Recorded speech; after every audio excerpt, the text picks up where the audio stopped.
he asked about how to perform perfect ablution and ghusl in the best way. Well, Allah the Almighty explained in Surah Al-Ma'idah what should be washed during ablution. And ayah number 6, إِذَا قُمْتُمْ إِلَى الصَّلَاةِ فَاغْسِلُوا وُجُوهَكُمْ وَأَيْدِيَكُمْ إِلَى الْمَرَافِقِ وَامْسَحُوا بِرُؤُوسِكُمْ وَأَرْجُلَكُمْ إِلَى الْكَعْبَيْنِ. And accordingly, there are fara'id, pillars, and there are recommended acts that the Prophet ﷺ used to do in addition to washing the body parts, which Allah the Almighty ordered to be washed in ayah number 6 of Surah Al-Ma'idah, chapter number 5. And it has been narrated by numerous ahadith, such as the one which is narrated by Uthman ibn Affan, that he have performed wudu, and he said, I have seen the Prophet ﷺ performing the same wudu. So he was imitating the wudu of the Prophet ﷺ. So in brief, the best wudu, which would include, besides the fara'id of the wudu, and nawafil, the sunan, and so on, the person, number one, should have a niyyah. And a niyyah is a pillar, an intention of performing wudu, either to lift the minor impurity or simply you renewing your wudu. And sometimes the wudu is mustahab, like before going to sleep, upon reciting the Quran by the heart, upon reciting your adhkar. And sometimes the wudu is mandatory in order to lift the minor impurity, so that I will be able to pray. So if it is preceded by passing wind, answering the call of nature with either number one or number two, urination or defecation, then that must be preceded with istinja, washing your private.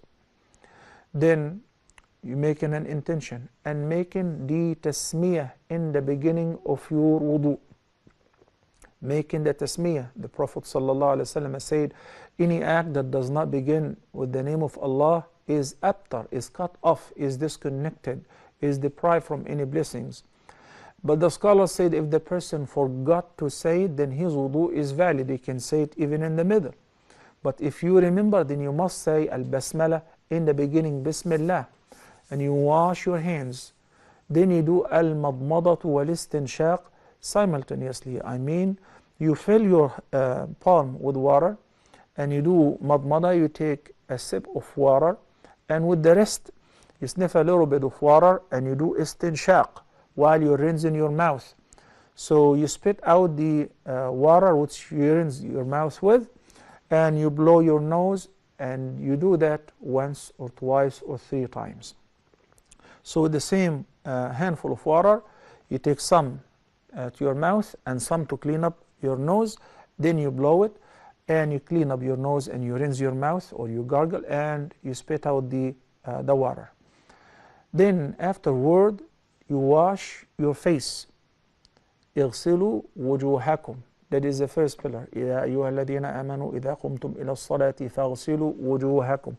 Washing the face, which covers al-jabha, the forehead, and the origin of the hair, all the way between what is known as shahmatay al-udhunayn, and all the way beneath the shin. That is the face, longitudinally and transverse. Both ways you wash your face, and you do that 3 times. And the Prophet ﷺ did wudu once by washing the body parts 3 times, and once by washing them twice, and once by washing only once. And if the person did sometimes 3 times and sometimes 2 times only, or once, it is all valid, even if he mixes within the same wudu. But the perfect wudu, since Brother Luqman from Singapore requested how to perform a perfect wudu, okay, is to do it thrice. So the minimum is 1, and this is what is mandatory. Besides that is recommended, it is a sunnah. Then after washing the face, you wash the arms up to the elbows, and you begin with the right. Then you secondly wash the left arm. With regards to washing up to the elbows, this is the minimum requirement. وجوهكم وأيديكم إلى المرافق. And the Prophet ﷺ said on the Day of Judgment that my ummah, he will be able to recognize them. They said how? He said, إن أمتي يدعون يوم القيامة غرا محجلين من أثر الوضوء. al-ghurra, which is a whiteness that appears on the forehead of an exceedingly black horse.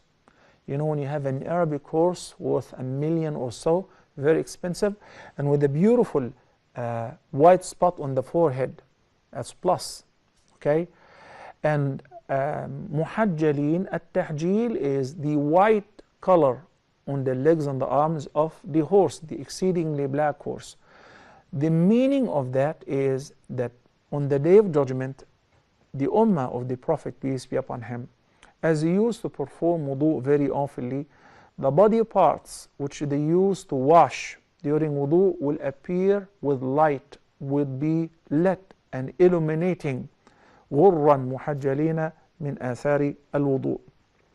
Then after washing the arms, you wipe with your wet fingers over your hair as follows.